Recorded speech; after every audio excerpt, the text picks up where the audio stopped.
Hello friends, बहुत बहुत स्वागत है आप सभी का एक बार फिर से सरकारी हट में। तो इस वीडियो में जो है हम लोग ये देखने वाले हैं कि जो आपका नीट यूजी काउंसलिंग का जो रजिस्ट्रेशन है वो स्टार्ट हो चुका है। तो वो जो रजिस्ट्रेशन है वो सारा प्रोसेस कैसे करना है स्टेप बाय स्टेप मैं आपको सारी चीज़ें डिटेल में बताने वाला हूँ। तो आप सभी से रिक्वेस्ट है कि वीडियो को एंड तक देखना। वीडियो हेल्पफुल लगे तो प्लीज़ इसको लाइक ज़रूर करना, ठीक है। तो कैसे आपको करना है, और आपको कहीं पर भी जो है साइबर कैफ़े पे जाने की ज़रूरत नहीं है, आप अपने मोबाइल से ही रजिस्ट्रेशन कर सकते हैं। किस तरीके से करना होगा वो मैं आपको बताने वाला हूँ। तो आपको सबसे पहले अपना गूगल क्रोम खोल लेना है, ठीक है, या जो भी आपके पास ब्राउज़र है। तो आपको गूगल में सर्च करना है mcc.nic.in, ठीक है। ये वेबसाइट पे आपको जाना है। अब ठीक है, इसको ओपन होने देते हैं। ये वेबसाइट ओपन हो गई। यहाँ पर जो फर्स्ट वाला आ रहा है इसमें रेड कलर के आपके उसमें सेक्शन में आप देख सकते हैं आ रहा है यूजी मेडिकल काउंसलिंग। इस पर जब आप क्लिक करोगे तो क्लिक करने के बाद जो है थोड़ा आप नीचे स्क्रॉल करोगे तो यहाँ देखो ब्लू कलर के मतलब बैनर पे लिखा हुआ है ऑनलाइन रजिस्ट्रेशन। इस पर आपको क्लिक कर देना है, ठीक है। तो ये जो आपका यूजी का नीट यूजी का जो रजिस्ट्रेशन हो रहा है ये आपके एमबीबीएस, बीडीएस और बीएससी नर्सिंग के एडमिशन्स के लिए हो रहा है।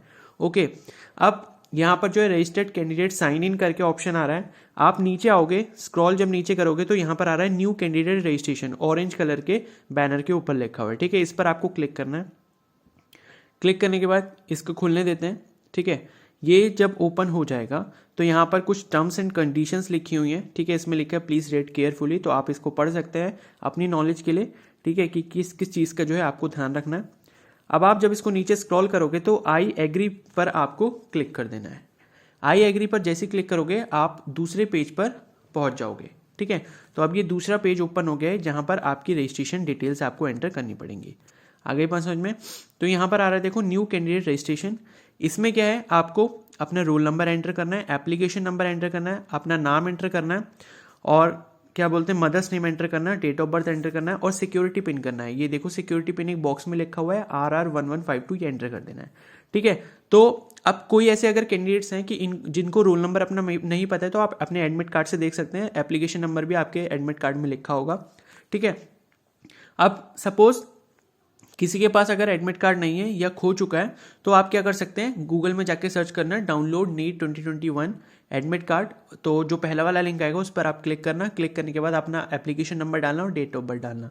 फिर जो है आपका एडमिट कार्ड जो वो डाउनलोड हो जाएगा, उसमें से आप अपना रोल नंबर चेक कर सकते हैं, ठीक है। तो ये मैं सारी जो डिटेल्स है ये मैं फिल कर लेता हूँ, उसके बाद हम सबमिट करेंगे। ओके, तो फ्रेंड्स यहाँ पर मैंने जो है कैंडिडेट की सारी डिटेल्स फिल कर ली हैं, और अब जो है मैं सबमिट वाले ऑप्शन पर क्लिक करूंगा, ठीक है। तो आपको सबमिट पर क्लिक कर देना है, उसके बाद एक न्यू पेज ओपन होगा। ओके, न्यू कैंडिडेट रजिस्ट्रेशन करके आ जाएगा। अगर आपकी कोई डिटेल मिसमैच होती है, कोई गलत डालोगे चीज़ उसमें, तो वहां पर लिख कर आ जाएगा कि दिस कैटेगरी, मतलब जो भी this data does not found, इस तरीके का कोई मैसेज अपीयर होगा। तो आपको अपनी सारी ही करेक्ट डिटेल्स डालनी है। जो आप नेम और मदर्स नेम डालोगे वो आप कोशिश करना कि सारे कैपिटल लेटर्स में ही डालो। आगे बात समझ में। कोई भी चीज़ आप गलत डालोगे तो वो इन्फॉर्मेशन को एक्सेप्ट नहीं करेगा और रजिस्ट्रेशन को आगे फॉरवर्ड नहीं प्रोसीड होने देगा, ठीक है। तो आपको सारी डिटेल्स अपनी करेक्ट डालनी है। उसके बाद आपकी पर्सनल डिटेल्स इस तरीके से ओपन हो जाएंगी, ठीक है। आपका मोबाइल नंबर, ईमेल आईडी, ये सारी चीज़ें भी आपको दिखेंगी। उसके बाद यहाँ पर ऑप्शन आएगा चूज योर पासवर्ड का। अब आपने रजिस्ट्रेशन कर लिया, रजिस्ट्रेशन के बाद जब आपको साइन इन करना पड़ेगा तो उसके लिए यूजर आईडी और पासवर्ड मांगेगा वो, तो आपको पासवर्ड यहाँ पर सेट करना है, ठीक है। तो मैं यहाँ पर जो है पासवर्ड सेट कर लेता हूँ, उसके बाद जो है हम सबमिट कर देंगे इसको। ओके, तो फ्रेंड्स यहाँ पर जो है आप अपना पासवर्ड एंटर करोगे और सेम पासवर्ड वही दोबारा कंफर्म पासवर्ड के नीचे आपको एंटर करना है, ठीक है। फिर आप सिक्योरिटी पिन डालोगे। पासवर्ड के लिए मैं आप सभी को मतलब एक चीज सजेस्ट करूंगा कि उसमें जो है एक कैपिटल लेटर रखना, बाकी स्मॉल रखना सारे, और 2 या 3 नंबर्स ऐड करना उसमें, एक स्पेशल कैरेक्टर, जैसे कि आपका @ हो गया, हैशटैग हो गया, इस तरीके का अगर आप पासवर्ड बनाओगे तो कोई दिक्कत नहीं आएगी। वरना अगर आप सिंपल पासवर्ड बनाते हो तो हो सकता है कि वो एक्सेप्ट ना करे, ठीक है। और उसके बाद लिखा हुआ है कि वेरिफिकेशन ऑफ मोबाइल नंबर और email address is mandatory to get registered successfully, ठीक है। तो इसको आगे हम देखते हैं। तो सबमिट नेक्स्ट पे क्लिक कर देता हूं, ठीक है। सबमिट एंड नेक्स्ट पर मैंने क्लिक कर दिया। Do you wish to submit, एक मैसेज पॉपअप हुआ है यहाँ पर, तो मैं यस कर दे रहा हूँ, ठीक है। अब ये जो है यहाँ पर आप देख सकते हो कि आपका जो है क्या बोलते हैं OTP आया होगा आपके मोबाइल पर, यानी कि मोबाइल नंबर पर एक OTP आया होगा और एक क्या बोलते हैं ईमेल आईडी पर आया होगा, ठीक है। तो फ्रेंड्स ये जो OTP है आपके पास, OTP जो आएगा आपके मोबाइल नंबर और जो जीमेल पर आएगा आपकी ईमेल आईडी पर, तो वो दोनों OTP सेम होगा। तो आपको किसी में भी एंटर कर देना है, चाहे तो आप अपना मोबाइल वाला OTP ऊपर एंटर कर दो, या फिर ईमेल वाला करना है वो नीचे एंटर कर दो। ठीक है, तो कोई भी कर सकते हो, मोबाइल से आप चेक करो, मोबाइल पे जो आपके पास OTP आया है वो आप ऊपर डाल दो, और उसके बाद जो है सिक्योरिटी पिन यहाँ पर एंटर कर दो। ठीक है, तो मैं यहाँ पर सिक्योरिटी पिन जो है वो एंटर कर देता हूँ, ये जो लिख कर आ रहा है नीचे। ठीक है, C9817M। ठीक है, अब जो है एक ही में आपने OTP एंटर करना है, दोनों में नहीं करना है। ठीक है, क्योंकि बीच में और लगा हुआ है, यानी कि मोबाइल का करो या फिर आप जीमेल वाला OTP ठीक करो। ठीक है, उसके बाद जो है आपको वेरीफाइड फाइनल सबमिट पर क्लिक कर देना है। तो मैंने यहां पर जो है क्लिक कर दिया है। अब जो है नेक्स्ट पेज खुलेगा। ठीक है, तो इस तरीके का जो है आपके पास एक विंडो खुलकर आ जाएगी। यहां पर आप देख सकते हो, मैं जूम करके दिखा रहा हूं आपका, ऊपर roll number, email, roll number, नाम, ये सारी चीजें लिखा होगा। और यहां पर देखो एक मैसेज नीचे आया है, you have successfully registered, kindly fill the detailed application form to complete the registration process. ठीक है, तो यहां पर मेरा रजिस्ट्रेशन फॉर्म जो है वो कंप्लीट हो चुका है। अब हम एप्लीकेशन फॉर्म की तरफ आगे बढ़ते हैं। ओके, तो इतना काम आपने सभी लोगों ने कर लेना है, तो जो है आपको सारी चीजें इसमें पता लग जाएंगी। ठीक है, तो फ्रेंड्स जैसे कि मैंने आपको बताया कि इस तरीके का जो इंटरफेस खुला है। अब यहाँ पर जो है आप नीचे यहाँ पर ऑप्शन आ रहा है रेड कलर में, फिल एप्लीकेशन फॉर्म। ठीक है, ये हमारा सेकंड स्टेप होगा पूरा रजिस्ट्रेशन सबमिट करने के लिए, तो इस पर आपको क्लिक कर देना है। ठीक है, तो क्लिक करने के बाद जो है एक आपके पास न्यू पेज खुलेगा। तो यहाँ पर जब आप पेज खुलेगा तो यहाँ पर आपका जेंडर जो है ऑलरेडी सिलेक्टेड आ रहा होगा, जो भी होगा। ठीक है, आप चेक कर लेना। और उसके बाद नेशनलिटी आ रहा है, यहाँ पर रिलीजन आ रहा है, जो भी आप रिलीजन के हैं उसको आप सेलेक्ट कर सकते हैं। ठीक है, और कैटेगरी यहाँ पर आ रहा है, कैटेगरी आप यहाँ पर एक बार चेक कर सकते हैं, जो आपने मेंशन करी थी पहले अपने फॉर्म में वही है कि नहीं। ठीक है, तो वो आप लगा सकते हैं। उसके बाद जो है यहाँ पर एक सब कैटेगरी डिटेल्स यहाँ पर मांगी गई हैं, दो हैं यहाँ पर। पहली है हमारी select any one Indian paramilitary या फिर पुलिस पर्सन कोटा CW। ठीक है, तो ये जो आपकी सब कैटेगरी होती है ये उनके लिए है जो भी मतलब वार्ड्स हैं, मतलब जो जिनके पेरेंट्स अगर किसी पैरामिलिट्री फोर्सेस में थे या किसी मतलब पुलिस फोर्स में थे और वो शहीद हो गए थे। ठीक है, तो ये सब कैटेगरी उनके लिए, अगर कोई ऐसा है तो वो यहाँ पर जो है सेलेक्ट कर सकता है जिसमें भी उनके पेरेंट्स थे। ठीक है, सपोज किसी के फादर कहीं मतलब पुलिस में थे, आर्मी में थे, BSF में थे, एयरफोर्स में थे, तो अगर वो मतलब क्या बोलते हैं शहीद हो गए थे किसी लड़ाई वगैरह में। ठीक है, तो ये सब कैटेगरी उनके लिए, ये मार्टायर्ड कोटा होता है मतलब एक, तो ये उन कैंडिडेट्स के लिए होगा। ठीक है, तो आपके पास जो भी सर्टिफिकेट होगा आप उसको जो है यहाँ पर अप्लाई कर सकते हैं। तो जिसमें भी होगा आप कर सकते हैं सिलेक्ट, और जिसका ये कोटा नहीं है, सब कैटेगरी नहीं है, वो नॉट एप्लीकेबल सेलेक्ट कर दें यहाँ पर। ठीक है, फिर नेक्स्ट है पर्सन विद डिसेबिलिटी, यानी कि अगर आपके पास PWD का कोटा या फिर PH जो कोटा होता है फिजिकली हैंडीकैप्ड कोटा, तो वो अगर है तो आप इसे यस कर सकते हैं, वरना आप नो कर सकते हैं। ठीक है, उसके बाद नेक्स्ट है other information, do you want to apply armed forces medical quota counselling. ठीक है, तो आर्म्ड फोर्सेस मेडिकल कोटा मतलब उनके लिए होगा जो भी मतलब आर्म फोर्सेस में क्या बोलते हैं मेडिकल कोटा लेना चाहते हैं। ठीक है, तो आप इसमें यस या नो कर सकते हैं, तो मैं यहाँ पर नो कर दे रहा हूँ। ठीक है, क्योंकि यहाँ पर मेरे पास कोई भी मतलब जो कैंडिडेट है उनके पास इससे रिलेटेड कोई भी इसका सर्टिफिकेट नहीं है। ठीक है, तो arm forces medical quota counselling उनके पास मतलब जो भी कैंडिडेट्स इसको मतलब इसके लिए अप्लाई करना चाहते हैं वो उसे यस कर सकते हैं। ठीक है, ये सारी चीज़ें फिल करने के बाद जो है सेव एंड नेक्स्ट पर मैं क्लिक कर देता हूँ। Do you wish to save आ रहा है, यहाँ पर यस कर दिया मैंने। ओके, अब ये जो है सेव हो जाएगा, आपका जितना भी आप डेटा डालते जाएंगे इसमें सेव होता जाएगा। उसके बाद यहाँ पर आपसे मांगा जा रहा है क्वालिफिकेशन डिटेल्स। ठीक है, तो सेकंड स्टेज हमारी है क्वालिफिकेशन डिटेल्स की। ओके, तो यहाँ पर आपसे स्कूल की स्टेट मांगी जा रही है, पासिंग स्टेटस यानी कि आप पास्ड हैं या अपीयर मतलब इस साल अपीयरिंग थे, आपका रिजल्ट आया नहीं है, या फिर पासिंग ईयर आपका कौन सा है, रोल नंबर कौन सा है। ठीक है, क्लास 12th की पासिंग स्टेट क्या है, स्कूल नेम, एड्रेस, ये सारी चीज़ें आपको फिल कर देनी है। ठीक है, स्कूल का पिन कोड यानी कि स्कूल जिस लोकेशन पर है वो पिन कोड वहाँ का क्या है। ठीक है, ये सारी चीज़ें जो हैं आप फिल कर देंगे। उसके बाद सेव एंड नेक्स्ट पर क्लिक करते हैं। ठीक है, तो मैं इसको फिल कर लेता हूँ, उसके बाद हम आगे प्रोसीड करते हैं। तो फ्रेंड्स यहाँ पर जो है आपको अपनी 12th क्लास की जो डिटेल्स फिल करनी थी। ठीक है, तो मैंने भी जो है सारी डिटेल्स यहाँ पर फिल कर ली है और अब हम आगे प्रोसीड करेंगे। तो पहला जो है इसमें आ रहा है स्कूल स्टेट में, जब आप इस पर क्लिक करोगे तो आपको यहाँ पर 3 ऑप्शंस मिलेंगे, पहले फिर अदर मिलेगा। तो इन पहले 3 वाले ऑप्शंस में अगर आपका है, ठीक है, जो स्कूलिंग वहाँ से अगर आपकी हुई है तो आप उसे सेलेक्ट कर सकते हो। ठीक है, जैसे Jamia Millia Islamia okay new Delhi, NCT of Delhi other than Jamia, और अलीगढ़ NCT यानी कि जो आपकी टेरिटरी है, ठीक है, जो दिल्ली की, तो वो हो गई, और अलीगढ़ मुस्लिम यूनिवर्सिटी या अलीगढ़। ठीक है, तो इसमें अगर है तो आप ये फिल कर सकते हो, और अगर आपका इन तीनों में से नहीं है स्कूल तो आप जो है अदर पे क्लिक कर देना, ठीक है। उसके बाद जो आपने अदर करा है तो फिर आपसे वो डिटेल मांगेगा, अदर स्कूल स्टेट जो भी होगा वो आपको फिल कर देना है। तो पहले आप स्कूल फिल करना, उसके बाद एक स्लैश लगा के उसकी स्टेट फिल कर देना, ठीक है। जो भी आपका स्कूल होगा उसके बाद स्लैश फिर उसकी स्टेट, फिर पासिंग स्टेटस में जो भी होगा आपने पास करा है या अपीयर्ड, तो जो भी होगा, ठीक है, पास्ड होना चाहिए वैसे तो। और उसके बाद पासिंग ईयर जो है, पासिंग ईयर में जो है हम पासिंग ईयर फिल कर देंगे, ठीक है। उसके बाद जो है रोल नंबर आपको फिल कर देना अपनी क्लास 12 का, ठीक है। और फिर क्लास 12 की पासिंग स्टेट जहाँ से आपने क्लास 12 अपना पास करा, और फिर स्कूल नेम और एड्रेस जो है वो आपको फिल कर देना है यहाँ पर नीचे। और उसके बाद स्कूल का पिन कोड, स्कूल का पिन कोड अगर आपको नहीं पता है तो आप गूगल पर सर्च कर सकते हैं इसको, ठीक है। तो वो ये सारी एंट्रीज डालने के बाद जो है अब हम क्लिक करेंगे सेव एंड नेक्स्ट पर। तो सेव एंड नेक्स्ट पर मैंने क्लिक करा, फिर से पूछ रहे हैं मुझसे do you wish to save, तो मैं यस कर देता हूँ, ठीक है।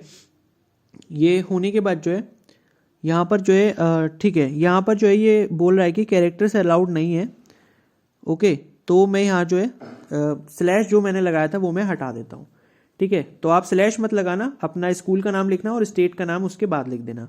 फिर मैं सेव एंड नेक्स्ट पर क्लिक करा मैंने, ओके। अब जो है ये सेव हो जाएगा, ठीक है। अब ये सेव हो चुका है। अब यहाँ पर जो है ये सिलेक्शन ऑफ काउंसलिंग का एक ऑप्शन आ रहा है यहाँ पर, ठीक है। तो इसमें लिखा है कि ऑल इंडिया कोटा से आप काउंसलिंग लेना चाहते हैं या डीम्ड यूनिवर्सिटीज़ की जो है काउंसलिंग लेना चाहते हैं, ठीक है। आर्म फोर्सेस मेडिकल हम नहीं कर सकते इसमें अप्लाई, क्योंकि हमने पहले फिल नहीं करा था। और उसके बाद जो है नेक्स्ट जो है आपका open seat AIIMS BHU open या फिर AMU ओपन या फिर जिपमर ओपन, ठीक है। तो इन कॉलेजेस में अगर आप काउंसलिंग करवाना चाहते हैं तो आप इसको सेलेक्ट कर सकते हैं, या फिर BSc नर्सिंग सेंट्रल इंस्टीट्यूट की काउंसलिंग कराना चाहते हैं तो वो सेलेक्ट कर सकते हैं, ठीक है। तो मैं सेलेक्ट कर देता हूँ और उसके बाद जो है हम आगे प्रोसीड करते हैं। तो फ्रेंड्स यहाँ पर मैं आपको एक चीज़ और बता दूँ कि जैसे आपको जो है अगर मल्टीपल काउंसलिंग करवानी है, ठीक है, जैसे आप चाहते हो कि ओपन सीट की भी आपको चाहिए, ऑल इंडिया की भी काउंसलिंग करवानी है, साथ ही साथ BSc नर्सिंग की भी करानी है, तो आपकी जो फीस है वो उस तरीके से ऐड होते हुए जाएगी, ठीक है। फीस भी मैं अभी आपको बताने वाला हूँ किस में कितनी फीस रहने वाली है। और इसमें जो है एक सिक्योरिटी फीस भी आपकी जमा होती है जो कि रिफंडेबल होती है, ठीक है। तो कैसे होगा तो मैं आपको बता देता हूँ। जैसे एक तो थर्ड वाला ऑप्शन हो गया आर्म फोर्सेस मेडिकल, ठीक है, जैसे AFMC वगैरह ESIC है, तो ये जो मेडिकल कॉलेजेस होते हैं इनके लिए आपको ये सिलेक्ट करना पड़ेगा। इसकी इन्फॉर्मेशन जो है आपसे पहले भी मांगी थी वहां पर जब आपसे कैटेगरी में पूछा गया था, ठीक है। तो वहां पे हमने यस नहीं करा, इसलिए यहाँ पर जो है हमको ये चूज करने का ऑप्शन नहीं आ रहा है।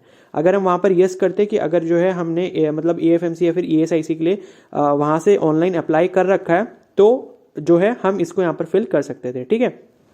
अब जैसे कोई ऑल इंडिया कोटा से काउंसलिंग ले रहा है, ऑल इंडिया कोटा की काउंसलिंग करा रहा है, तो उसकी जो टोटल फीस होगी वो होगी आपकी 11,000 रुपये, जिसमें आपकी 1,000 रुपये नॉन रिफंडेबल काउंसलिंग फीस होगी और 10,000 रुपये जो है आपकी सिक्योरिटी फीस होगी जो कि आपकी बाद में रिफंड हो जाएगी, ठीक है। उसके बाद देखो नेक्स्ट जो है डीम्ड यूनिवर्सिटी, तो डीम्ड यूनिवर्सिटी की मैं फीस बता देता हूँ। टोटल फीस होगी आपकी ये है 2,05,000 रुपये, ठीक है। देखो अभी ये लोड हो रहा है, तो देखो यहाँ पर लिख कर आ रहा है यू आर रिक्वायर्ड टू पे एन अमाउंट ऑफ रुपीज 2,05,000। तो 2,05,000 में जो 5,000 रुपये है वो आपकी नॉन रिफंडेबल काउंसलिंग फीस है और 2 लाख रुपए जो है वो आपकी क्या है सिक्योरिटी फीस है, वो आपकी रिफंडेबल है, ठीक है। उसके बाद बात करूं मैं ओपन सीट की, जैसे कि एम्स BHU, ठीक है, AMU जिपमर, इन सब में जो है फीस कितनी होगी आपकी 11,000 रुपये होगी, जिसमें 1,000 रुपये आपकी नॉन रिफंडेबल काउंसलिंग फीस है और 10,000 रुपये आपकी सिक्योरिटी फीस रिफंडेबल है। बात करें BSc नर्सिंग सेंट्रल इंस्टीट्यूट की, ठीक है, तो BSc नर्सिंग सेंट्रल इंस्टीट्यूट की जो फीस है वो मैं आपको बता देता हूं। तो ये भी आपकी 11,000 रुपये, जिसमें 1,000 रुपये आपकी नॉन रिफंडेबल काउंसलिंग फीस है और 10,000 रुपये जो है वो आपकी सिक्योरिटी फीस होगी, ठीक है। तो मैं इसको सेलेक्ट कर लेता हूं क्योंकि ये जो कैंडिडेट है इनको BSc नर्सिंग सेंट्रल इंस्टीट्यूट की जो काउंसलिंग है उसमें पार्ट लेना है। तो इस पर क्लिक करके जो है मैं सेव एंड नेक्स्ट पर क्लिक कर देता हूँ, ठीक है। Do you wish to submit आ रहा है, ओके कर देता हूँ मैं, ठीक है। अब जो है हम आगे प्रोसीड करते हैं अपने नेक्स्ट स्टेप पे रजिस्ट्रेशन के। तो अब यहाँ पर जो देखो कॉन्टेक्ट डिटेल्स यहाँ पर मांगी गई हैं कि आपका जो है मतलब एड्रेस आपको डालना है। अगर आपका जो रेजिडेंशियल एड्रेस है वो आपका परमानेंट एड्रेस भी है तो आप जो है इस पर टिक लगा सकते हैं, ठीक है। यहाँ पर ये बॉक्स आ रहा है सेम एज करस्पॉन्डेंस एड्रेस जहाँ आप अभी रहते हो, और अगर परमानेंट एड्रेस भी आपका वही है तो आप इस पर टिक लगा सकते हो और जो है सेव एंड नेक्स्ट पर क्लिक कर दो, ठीक है। तो जो है मैं यहाँ पर एड्रेस को फिल कर लेता हूँ, उसके बाद हम लोग आगे प्रोसीड करते हैं। तो फ्रेंड्स यहाँ पर जो है मैंने एड्रेस की जो भी डिटेल्स थी मतलब कॉन्टैक्ट डिटेल्स वो मैंने फिल कर ली है। अब मैं सेव एंड नेक्स्ट पर यहाँ पर क्लिक कर देता हूँ। क्लिक करने के बाद और एक चीज़ मैं आपको बता दूँ, यहाँ पर जो सेम एज करस्पॉन्डेंट एड्रेस पे जब आप क्लिक करोगे तो नीचे वाला सेक्शन आपका डिसअपियर हो जाएगा, ठीक है, क्योंकि वो सेम एड्रेस जो है वो आपका परमानेंट एड्रेस में कॉपी हो जाएगा। अब सेव एंड नेक्स्ट पर मैं क्लिक करता हूँ। क्लिक करने के बाद जो है do you wish to save आ रहा है, मैंने यस कर दिया यहाँ पर।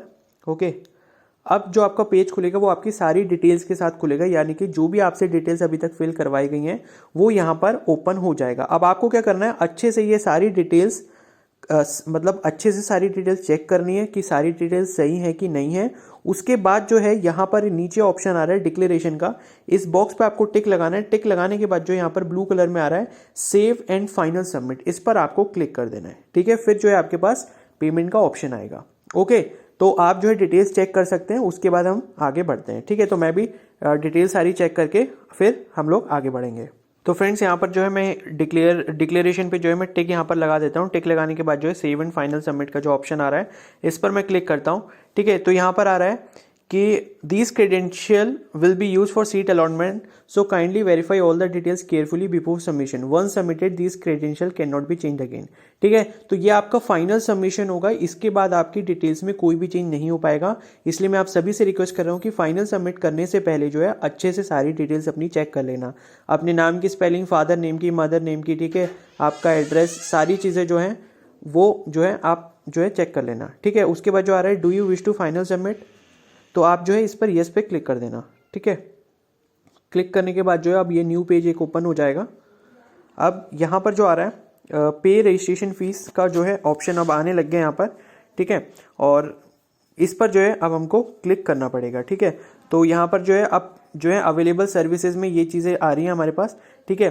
तो अवेलेबल चॉइसेस, चॉइस फिलिंग, ये सारी चीज़ें आपकी बाद में होंगी। तो रजिस्ट्रेशन फीस जो है उस पर मैं जब क्लिक करूँगा तो क्लिक करने के बाद जो है आपको क्या करना है, अच्छा ठीक है, मैंने क्लिक करा तो ये मुझे ओपन करने नहीं दे रहा है, क्योंकि यहाँ पर verify mobile number and email ID में जब मैंने चेक करा तो यहाँ पर ईमेल आईडी मेरी वेरीफाई नहीं है, तो मैं उसको जो है वेरीफाई कर लेता हूँ, ठीक है।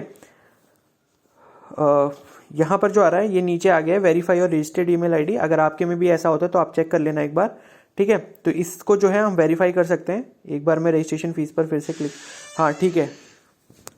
तो मैं आपको बता देता हूँ कि रजिस्ट्रेशन फीस जो है, जब आप रजिस्ट्रेशन फीस पर आप क्लिक करोगे तो नीचे जब स्क्रॉल करोगे तब आपके पास फी पेमेंट का ऑप्शन आ रहा है, ठीक है। तो यहाँ पर लिखकर आ रहा है कि यू आर रिक्वायर्ड टू पे an amount of ₹11,000, select mode of payment. तो आपके अकॉर्डिंग जो भी आपने ऑल इंडिया कोटा की काउंसलिंग में पार्ट लिया है, जिसमें भी आप ले रहे हो पार्ट, तो उसके अकॉर्डिंग जो आपकी सारी फीस ऐड हो जाएगी, ठीक है। मल्टीपल काउंसलिंग में भी आप पार्ट ले सकते हो, जैसे आप BSc नर्सिंग की भी चाहते हो, साथ ही साथ ऑल इंडिया कोटा MBBS के लिए भी चाहते हो, तो दोनों को ही सेलेक्ट करके आपकी फीस उतनी ऐड हो जाएगी, यानी कि लगभग 22,000 रुपये हो जाएगी, ठीक है। जिसमें से आपकी 20,000 रिफंडेबल हो जाएगी और 2,000 जो है आपकी काउंसलिंग की फीस है जो कि नॉन रिफंडेबल होगी, ठीक है। अब इसमें जो है सेलेक्ट मोड ऑफ पेमेंट, आपकी ऑनलाइन ही पेमेंट होनी है। फिर उसमें जो है आई एग्री पर आप क्लिक करोगे। क्लिक करने के बाद जब प्रोसीड पर आप क्लिक करोगे तो प्रोसीड पर क्लिक करने के बाद जो है यहाँ पर आपके पास एक नया पेज ओपन होकर आ जाएगा, जिसमें आपकी यूज़र डिटेल्स लिखी होंगी और फिर रजिस्ट्रेशन फीस पे करने के पास आपके पास 2 गेटवे हैं, आप इनमें से कोई भी सेलेक्ट करके प्रोसीड कर सकते हो, ठीक है। सपोज मैंने सेकंड वाला यहाँ पर करा और प्रोसीड फॉर पेमेंट पर जब मैं क्लिक करता हूँ तो प्रोसीड फॉर पेमेंट पर क्लिक करने के बाद जो आपके पास पेमेंट का जो गेटवे पेज है वो ओपन हो जाएगा, ठीक है। और मैं आप सभी से रिक्वेस्ट करूंगा कि जो है क्रेडिट या डेबिट कार्ड से करें, और नेट बैंकिंग को मतलब ज़्यादा प्रेफर नहीं करूंगा मैं, क्रेडिट या डेबिट कार्ड से करें तो ज़्यादा अच्छा रहेगा। तो जो भी आपका क्रेडिट या डेबिट कार्ड हो, वीज़ा, मास्टर, इन सब से आप पेमेंट कर सकते हैं, ठीक है। पेमेंट में कोई भी इशू आता है तो आप मुझे कमेंट सेक्शन में ज़रूर बता सकते हैं, ठीक है। तो ये सारी चीज़ आपको करनी है, ओके। तो यहाँ पर जो आपकी पेमेंट हो जाएगी, उसके बाद जो है जो भी अपडेट आपको आता रहेगा, मैंने यहाँ पर रिफ्रेश कर लिया, बैक कर लिया, तो ये जो है ओपन नहीं हो रहा है, ठीक है। तो इसके बाद जो है चॉइसेस फिलिंग, चॉइसेस लॉकिंग का जब ऑप्शन आएगा तो वो जो है मैं आपको बता दूंगा कि किस तरीके से करना है, ठीक है। अभी आपको पेमेंट जो है करके अपना रजिस्ट्रेशन सक्सेसफुल कर लेना है, ठीक है। तो आई होप आपको ये वीडियो हेल्पफुल होगी। अगर ये वीडियो हेल्पफुल लगी प्लीज़ को लाइक करें, अपने फ्रेंड्स के साथ शेयर करें, और भी कोई डाउट है तो मुझे कमेंट सेक्शन में ज़रूर बता सकते हैं, ठीक है। और चैनल पर नए हो तो सब्सक्राइब ज़रूर कर लेना, बेल आइकन को प्रेस कर लेना, इन केस इससे रिलेटेड जब भी कोई फर्दर अपडेट आएगा तो मैं आपको तुरंत बता दूंगा। Okay, so thank you and have a nice day.